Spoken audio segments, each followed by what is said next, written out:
কারণ এইটা পানি থাকলে মন্দির আমার মূল ইয়াটা হচ্ছে মন্দিরটা, যে এখানে আমার প্রার্থনালয় আমি যেভাবে সুন্দর মতন নামাজ পড়ি, ঠিক এইখানে যারা আছে তারা যাতে পূজা পর্ব ভালো করে করতে পারে, যাতে মন্দিরের সামনে এই যে এদিকে ডেঙ্গু মশার বাসা। ঢাকা দক্ষিণ সিটি কর্পোরেশনের ৪৩ নং ওয়ার্ডের ৫ বাড়ি এলাকায় সনাতন ধর্মাবলম্বীদের উপাসনালয় মন্দিরের দীর্ঘদিনের জলাবদ্ধতা ও বিভিন্ন সমস্যা সমাধানে এগিয়ে এলেন কাউন্সিলর প্রার্থী মুজিবর রহমান আনু।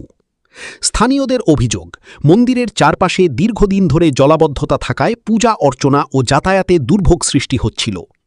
বিষয়টিকে এলাকার মানুষের সমস্যা হিসাবে বিবেচনা করে নিজ উদ্যোগে মন্দির পরিদর্শন করেন ঢাকা দক্ষিণ সিটি কর্পোরেশনের ৪৩ নং ওয়ার্ড কাউন্সিলর প্রার্থী মুজিবর রহমান আনু।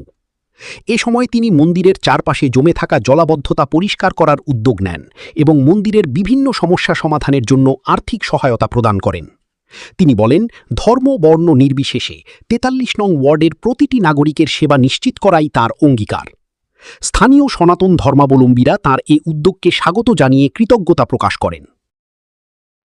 এটাতে আমরা সবাই উপকৃত হয়েছি, সবাই, শুধু আমি একা না, এটা আমার মহল্লা বা আমাদের এই সাইডে যারা আছে সবাই আমরা উপকৃত।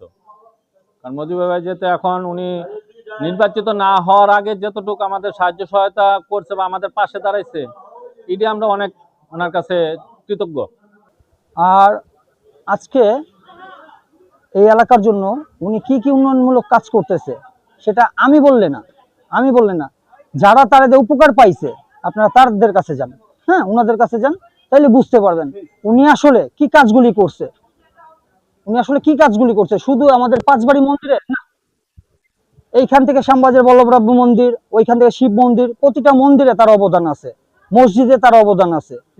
আপনারা এই জিনিসটা নিজেরা হরফ করতে পারবেন যদি আমাদের বাইতুল মামুর জামে মসজিদ যান, ওইখানে গেলে দেখতে পারবেন আজকে মসজিদটা মসজিদের মতো কত সুন্দর।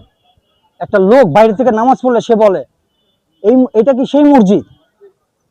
আর মন্দিরের ব্যাপারে মানে বিশেষ করে ধর্মীয় কোনো প্রতিষ্ঠানের বিষয়ে তার এক বিন্দু ছাড় নাই। ওইখানে যদি তার ঋণ করা লাগে সে ঋণ করে ওই উন্নয়নমূলক কাজগুলি করে। তো আমরা সবাই এলাকাবাসী তার প্রতি চিরকৃতজ্ঞ এবং আগামীতে আমরা ভাই হয়ে কাঁধে কাঁধ রেখে হাতে হাত রেখে একসাথে কাজ করব। হারি জিতি না হিরাজ, 10 মিলে করি কাজ।